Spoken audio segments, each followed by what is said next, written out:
वो मकान जिसकी दीवारों ने कभी आंसुओं की नमी ना महसूस की हो, जहाँ कभी चुपचाप कोई कोना उदास ना हुआ हो, जहाँ हँसी ने कभी रुक कर साँस ना ली हो और दरवाजे ने किसी को विदा होते वक़्त थरथराते हाथों से ना देखा हो।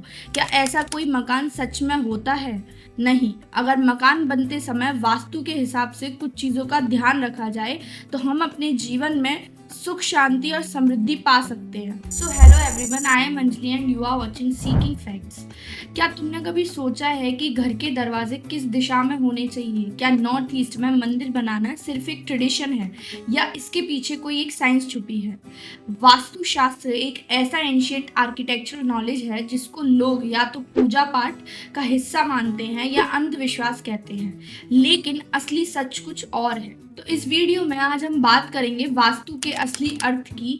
क्या ये कोई साइंस है या पुरानी कहानी, और मॉडर्न आर्किटेक्चर में इसका क्या प्लेस है। तो आइए समझते हैं कि वास्तुशास्त्र का लिटरल मीनिंग क्या है। वास्तुशास्त्र दो शब्दों से बना हुआ है, जिसमें वास्तु का मतलब होता है वास यानी रहना, और शास्त्र का मतलब होता है यानी ज्ञान मतलब साइंस। तो ये एक एंशिएंट इंडियन गाइडलाइन सिस्टम है जो बताता है कि घर, मंदिर, महल या कोई भी स्ट्रक्चर का प्लेसमेंट, डायरेक्शन और लेआउट और डिजाइन कैसा होना चाहिए। इसका उल्लेख ऋग्वेद, अथर्ववेद, मत्स्य पुराण, अग्नि पुराण और विश्वकर्मा प्रकाश में भी लिखा हुआ है। वास्तुशास्त्र मेजरली 5 तत्वों के आसपास घूमता है, जो है पृथ्वी, जल, अग्नि, वायु और आकाश।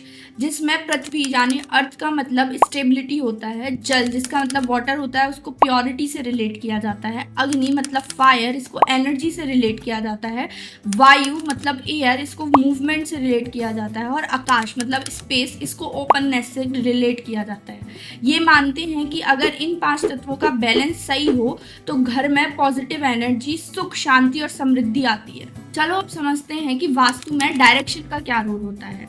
वास्तु के हिसाब से हर दिशा में किसी न किसी देवता या एलिमेंट का वास होता है, और उसी के अकॉर्डिंग अगर घर बने तो वास्तु के हिसाब से घर बहुत अच्छा माना जाता है। तो आइए समझते हैं कि उन डायरेक्शन का किस तरीके से रोल होता है। तो सबसे पहले शुरुआत करते हैं घर की बुनियाद से।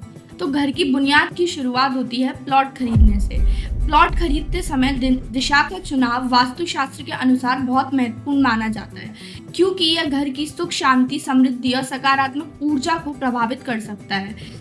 सबसे अच्छी जो दिशा मानी जाती है वो मानी जाती है उत्तर दिशा, जिसे नॉर्थ भी बोला जाता है, क्योंकि ये धन के देवता कुबेर की दिशा है। उत्तर दिशा में प्लॉट होने से आर्थिक समृद्धि और शुभ अवसर बढ़ते हैं। दूसरी दिशा जो सबसे बढ़िया मानी जाती है वो है पूर्व दिशा या ईस्ट। ये दिशा सूर्य देव की है, जो जीवन ऊर्जा का प्रतीक है, स्वास्थ्य, शिक्षा और प्रतिष्ठा के लिए श्रेष्ठ मानी जाती है। इस दिशा में मुख्य द्वार होना अच्छा माना जाता है। इसके अलावा पूर्व दिशा का एक साइंटिफिक लॉजिक भी है। जो भी घर ईस्ट फेसिंग होता है वहां पर सूरज की किरण सीधी आती है, जिसकी वजह से घर में कोई भी नेगेटिव एनर्जी और कीटाणु होते हैं वो मर जाते हैं।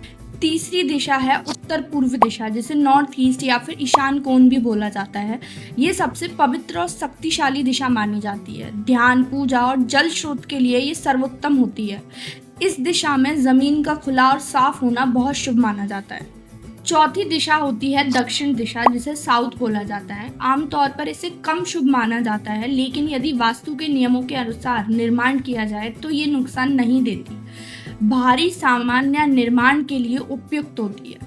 पांचवी दिशा है पश्चिम दिशा। ये वैसे तो मिली जुली दिशा मानी जाती है, जिसे वेस्ट भी बोला जाता है, लेकिन इसका एक साइंटिफिक लॉजिक भी बताया जाता है, क्योंकि ये दिशा ऐसी है कि 12 बजे के बाद से सूरज जब तक नहीं डूबता है यहाँ पे कंटिन्यूस सूरज की रोशनी आती है, जिसकी वजह से ऐसे घर जो वेस्ट में बने हुए हैं ये ज़्यादा हीट रहते हैं, इसीलिए इस दिशा को ज़्यादा शुभ नहीं माना जाता है। लेकिन किराए के घर देने के लिए और व्यवसाय उपयोग से ये दिशा सही मानी जाती है। इसके अलावा इन दिशाओं का घर के इंटीरियर से भी मतलब होता है, जैसे कि जो नॉर्थ ईस्ट डायरेक्शन है जिसको ईशान कोण बोला जाता है, ये सबसे पवित्र दिशा मानी जाती है।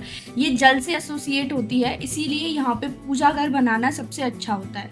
दूसरी दिशा है साउथ ईस्ट, जिसे अग्निया भी बोला जाता है। ये अग्नि की दिशा होती है, ये अग्नि का स्थान होता है, इसीलिए यहाँ किचन बनाना सबसे लॉजिकल माना जाता है।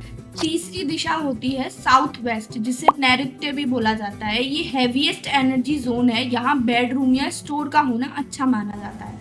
चौथी दिशा होती है नॉर्थ वेस्ट, जिसे वेब वे भी बोला जाता है। ये मूवमेंट जोन होता है, इसीलिए यहाँ पे गेस्ट रूम या डाइनिंग होना अच्छा माना जाता है। आइए अब साइंस और वास्तु का थोड़ा रिलेशनशिप समझते हैं। जैसे कि जब मैंने बोला कि किचन साउथ ईस्ट में होनी चाहिए, इसका एक साइंटिफिक रीज़न भी है, क्योंकि मॉर्निंग में सन का एंगल वहाँ पड़ता है जो हाइजीन के लिए बहुत अच्छा माना जाता है।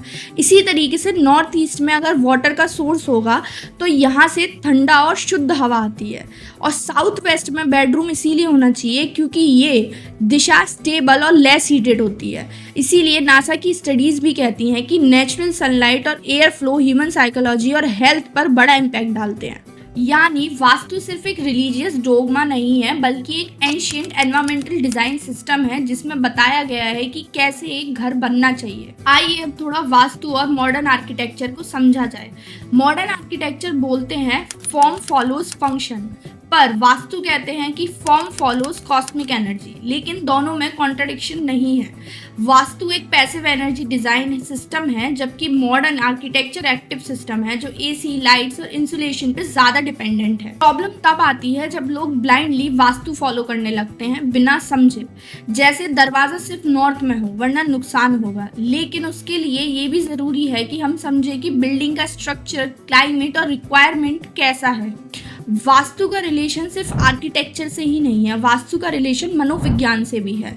हर घर एक एनर्जी स्पेस बनाता है। अगर अंदर का लेआउट लाइट और एयर फ्रेंडली होगा तो इंसान खुद में ज़्यादा हेल्दी, काम और प्रोडक्टिव फील करता है। अगर घर का एंट्रेंस क्राउडेड होता है तो एंजाइटी होती है। अगर बेडरूम में मिरर बेड के सामने है तो नींद डिस्टर्ब होती है। अगर घर में प्राकृतिक रोशनी नहीं है तो डिप्रेशन भी बढ़ता है। इसीलिए वास्तु का मॉडर्न इंटरप्रिटेशन साइकोलॉजी से भी जोड़ा गया है। प्रॉब्लम तब होती है जब वास्तु को बिजनेस बना दिया जाए। ये यंत्र लगाओ, ये क्रिस्टल चिपका लो, वरना ग्रह बदल जाएंगे। भगवान ने वास्तु ज्ञान दिया था जीवन सुधारने के लिए, ना कि डर बेचने के लिए। वास्तु को समझो बट ब्लाइंड फेथ से नहीं, साइंटिफिक और लॉजिकल लेंस से। तो दोस्तों, वास्तुशास्त्र एक पुराना ज्ञान है, ना पूरी तरह अंधविश्वास, ना पूरी तरह science.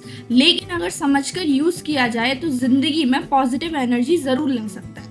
So if you find this video interesting, then please do like, share and subscribe to our channel Seeking Facts.